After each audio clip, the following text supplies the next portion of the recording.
नमस्कार, स्वागत है आपका द न्यूज़ लॉन्चर पर। मैं हूं अशोक वानखेड़े, लेकर आया हूं आपका अपना कार्यक्रम द एक्स-रे। बड़ी हास्यास्पद बात, कई बार ऐसी चीज़ें होती है कि हमें समझ में नहीं आता कि हम अपने आप पे हँसे, हम वस्तुस्थिति पे हँसे, हम झूठ बोलने वाले नेताओं पे हँसे या प्रकृति जो उनका मज़ाक उड़ाती है उस पे हँसे।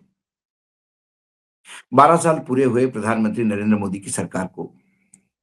सबसे ज़्यादा कार्यकाल पूरा करने वाले निर्वाचित प्रधानमंत्री का रिकॉर्ड कायम करने पर पूरे देश में जश्न का माहौल बीजेपी वालों ने बनाना शुरू कर दिया। हालांकि जश्न के लिए क्या देश में माहौल है, ये समझ के परे है। युद्ध की वजह से खासकर ईरान, अमेरिका और इजराइल के युद्ध के चलते जो पूरा विश्व महंगाई के चपेट में आ गया, उसमें भारत भी है और हमारी स्थिति तो और जटिल है। रुपए की गिरती कीमत, महंगाई, बेरोजगारी, छात्रों का गुस्सा, बिगड़ता हुआ मानसून, सुपर एल नीनो के चर्चे, कई चीजें हैं। बोलने लगे तो पूरी एक दिन पूरा नहीं होगा, इतनी समस्याएं देश में है। लेकिन ये उन समस्याओं को ध्यान हटाने के लिए ये उत्सव और इवेंट जीवी मंत्री जो प्रधानमंत्री मोदी जी इवेंट करके पूरे देश को कहीं ना कहीं भ्रमित रखने का प्रयास कर रहे थे। अब इसी सिलसिले में प्रधानमंत्री के मंत्रिमंडल के सदस्य अलग अलग अपने राज्य में जाकर बखान करने लगे कि हमने 12 साल में क्या क्या उपलब्धियां दी। ऐसी एक प्रेस कॉन्फ्रेंस जयपुर में भी आयोजित की गई। कुछ ट्वीट है, उस ट्वीट ही जब मैंने एक तरह से देखे तो थोड़ा मनोरंजन भी होता है और कोफ्त भी होता है। उदय भानु का ट्वीट है, जगह जयपुर, भाजपा की प्रेस कॉन्फ्रेंस। रील मंत्री अश्विनी वैष्णव बता रहे थे कि देखो मोदी जी के भारत को चांद पर पहुंचा दिया है, तभी बिजली कट गई। फिर आगे की बात मंत्री जी को अपने मोबाइल की फ्लैश लाइट की रोशनी में कहनी पड़ी। रील मंत्री जी, इतना झूठ मत बोलिए कि वो बिजली को भी बर्दाश्त न हो जाए। और ये वीडियो देख लीजिए।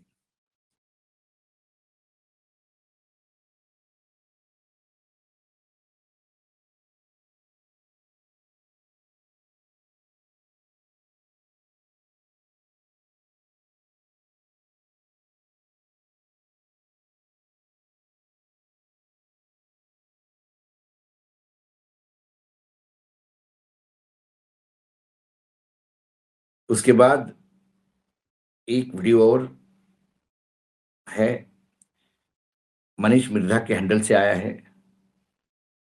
वो भी उसका मजाक उड़ाते हुए कहते हैं कि जो 60 साल में काम नहीं हुआ उससे ज्यादा 12 साल में काम हुआ। मंत्री जी का ये झूठ सुनते ही बिजली इनकी प्रेस कॉन्फ्रेंस से वॉकआउट कर गई।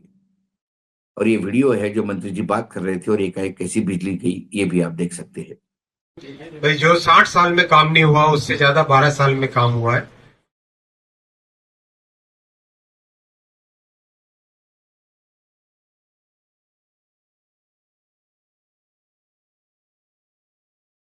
ये वीडियो जब आप देखते हैं और ये जो प्रेस कॉन्फ्रेंस का दृश्य है,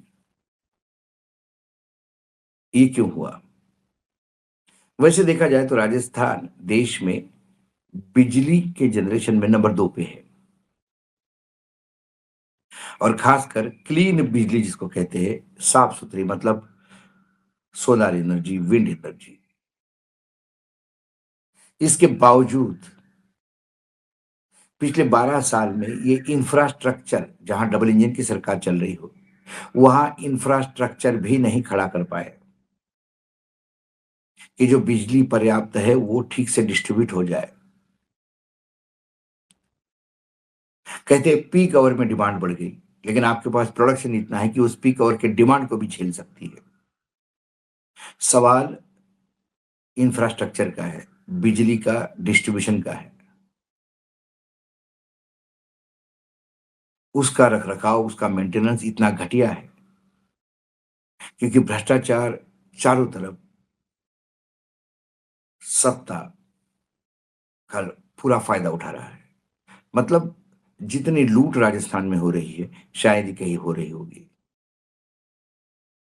इसके चलते स्थिति इतनी भयावह हो गई कि राजस्थान की राजधानी है जयपुर राज्य की, वहां यदि कैबिनेट मंत्री अश्विनी वैष्णव अपने लोकल कलीग के साथ यदि मिलकर प्रेस कॉन्फ्रेंस करते हैं, तो उस प्रेस कॉन्फ्रेंस में भी बिजली आपूर्ति की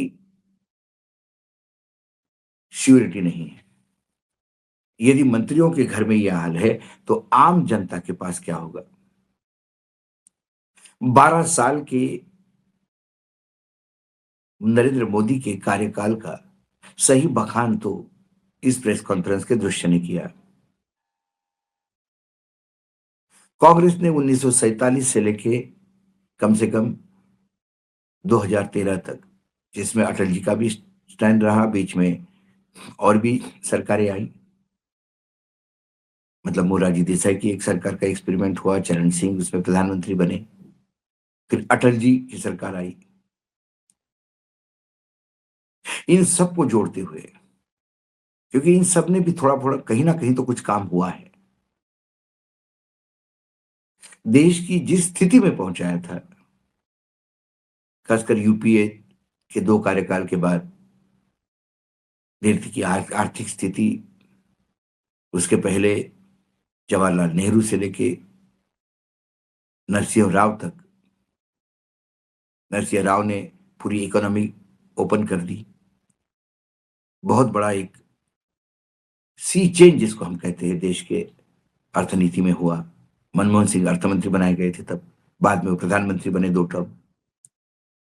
उसके पहले राजीव गांधी का कंप्यूटराइजेशन करना, उसके पहले मतलब उसके बाद जवाहर अटल बिहारी वाजपेयी के ने वही आर्थिक स्थिति का रोड मैप कंटिन्यू रखा और बहुत से काम किए। राजू की जी के समय पे कंप्यूटर आए। इंदिरा जी ने बहुत सारी नेशनलाइजेशन ऑफ बैंक से लेके बहुत सारे काम किए, एटॉमिक एनर्जी पे काम किया, बांग्लादेश का जन्म दिया, बहुत सारे काम हुए। लेकिन 12 साल में क्या हुआ यदि हम ये पूछे, तो जो हमारे पूर्वजों ने किया उसको खत्म करने का काम हमने किया। 12 साल में हमने रेलवे स्टेशन के नाम बदले, गांव के नाम बदले, 370 के नाम से देश को मूर्ख बनाया। जम्मू कश्मीर की स्थिति वैसी की वैसी है जैसे पहले थी। नोटबंदी रहो, जीएसटी रहो, नोटबंदी में क्या हुआ, उसका नोटबंदी का लाभ क्या हुए अभी तक सरकार बताने की स्थिति में नहीं है। विदेश नीति हो या अर्थनीति हो, सरकार योजनाएं गोते खा रही है। देश की आर्थिक स्थिति गोते खा रही है। रुपया सबसे नीचांक स्थिति पे है। इससे नीचे कभी रुपया लुढ़का नहीं था।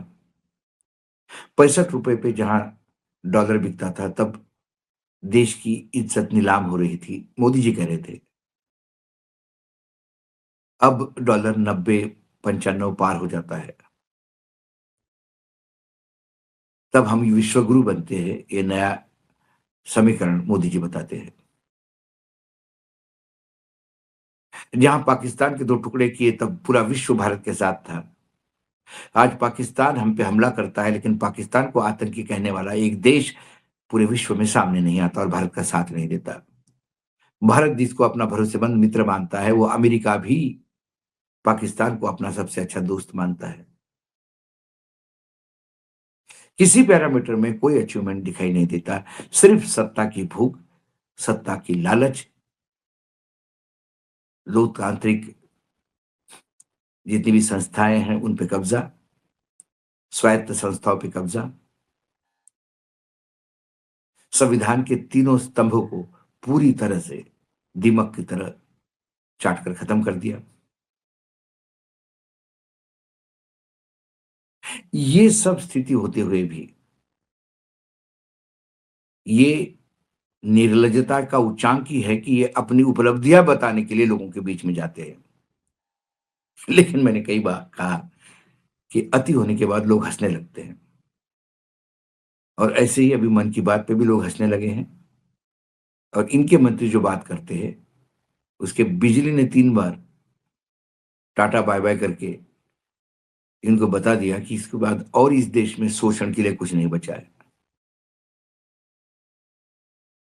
आज एक्सरे में इतना ही। कल फिर आता हूं किसी विषय के साथ, तब तक के लिए नमस्कार। देखते रहिएगा न्यूज लॉन्चर।